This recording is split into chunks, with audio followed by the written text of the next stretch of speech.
নারী আর পুরুষ সমান অধিকার। আগে কথায় আসেন। যখন আমি হাই স্কুলে পড়তাম তখন আমার এক বান্ধবী আসলো। ওই বান্ধবী কোনো এক মাসের কোনো এক বৃহস্পতিবারে ওই বান্ধবীর গায়ে হলুদ। সেম একই সপ্তাহে আমার মুসলমানি। এখন বান্ধবীর মাইয়াও হাই স্কুলে যায় আর আমি এখনো সিঙ্গেল। তাহলে নারী আর পুরুষ সমান অধিকার কেমনে হইলো?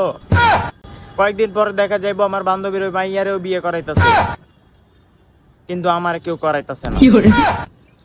তগো মতো আমরা আন্দোলন করে কইতে পারি না যে নারী আর পুরুষ সমান অধিকার লাগবো, আমাদের বিয়ের স্বাধীনতা লাগবো।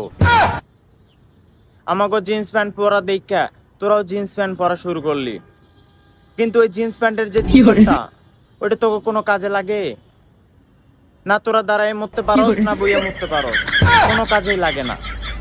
তাহলে তোরা কে জিন্স প্যান্ট পরা শুরু করলি? গেছে ঈদে জিন্স প্যান্ট কিনছি, দামও বাইরে গেছে। একটা প্যান্টের দাম 1000 টাকা। কই যামো বাংলা কথা কইতে।